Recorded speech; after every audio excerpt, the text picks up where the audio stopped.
আমি আজি প্ৰায় ৩০০ বছৰ আগৰ পৰাই ভগৱান শ্ৰীকৃষ্ণৰ দৌল উৎসৱটি ৩ দিনীয়া বৰ্ণাঢ্য কাৰ্যসূচীৰে এই মন্দিৰ প্ৰাংগণত অনুষ্ঠিত কৰা হৈছে। এই দৌলখন আমাৰ ভিংগেশ্বৰ দেৱালয় দৌল উৎসৱ উদযাপন সমিতি অভয়পুৰীয়া পামৰ দ্বাৰা আমি আয়োজন কৰা হৈছে। ইয়াতে আজি আমাৰ প্ৰথম কাৰ্যসূচী আছিলে পতাকা উত্তোলন।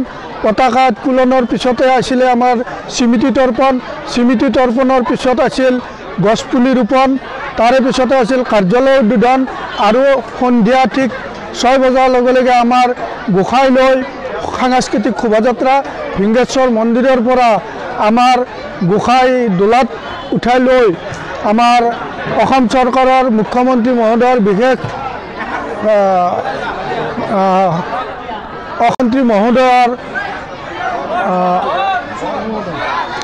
ব্যক্তিগত সহায়ক ৰঞ্জিত ভট্টাচাৰ্যদেৱে সাংস্কৃতিক শোভাযাত্ৰা উদ্বোধন কৰে। তাৰে পিছত গোসাই লৈ আহি আমাৰ ইয়াত ভেলাঘৰ দাহন কৰা হয়। ভেলাঘৰ দাহনৰ পিছতে আমাৰ আজি নাট আছে। মিৰ্জাৰ নাট্য দলে আমাৰ এই মঞ্চত মঞ্চস্থ কৰিব। তাৰে পিছত ৰাতি 12টাত আজিৰ কাৰ্যসূচী সমাপ্ত হ'ব। অহাকালি ৰাতিপুৱা 8 বজাত আইসকলৰ নাম প্ৰসংগ আছে।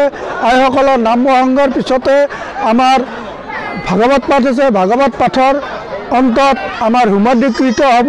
হোমাদিকৃত হোৱাৰ পিছত প্ৰসাদ বিতৰণৰ পিছত আমাৰ গোটেই অভয়পুৰীয়া পামবাসী ৰাইজে মন্দিৰত প্ৰীতিভোজৰ আয়োজন কৰা হয়।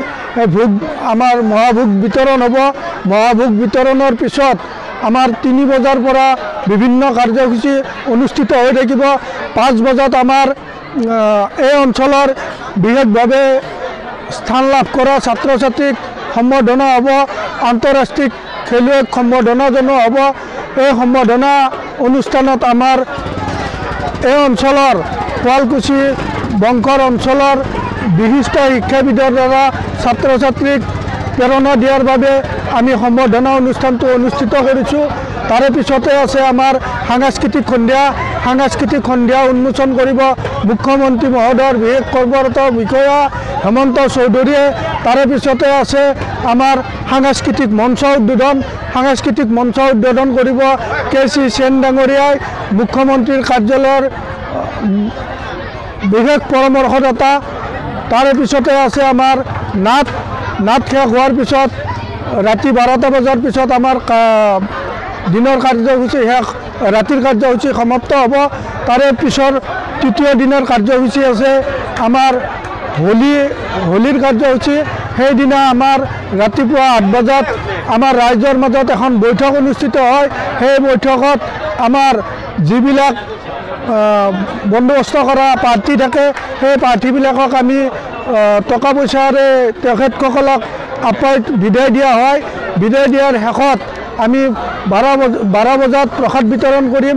প্ৰসাদ বিতৰণৰ পিছত আকৌ ভিংগেশ্বৰ মন্দিৰত একেলগে সমূহীয়াভাৱে ভোগ ভাত খাই 3 বজাত আমি গোসাই লৈ গোটেই সদৌ বংশৰখন গোসাই লৈ শোভাযাত্ৰা আগবাঢ়িম। শোভাযাত্ৰা সমাপ্তৰ পিছত 7 বজাত আমি গোসাই ভিংগেশ্বৰ মন্দিৰত স্থাপন কৰিম। স্থাপন কৰি আমি 3 দিনীয়া কাৰ্যসূচীৰ ইমানতে সমাপ্ত হোৱা বুলি ঘোষণা কৰিম।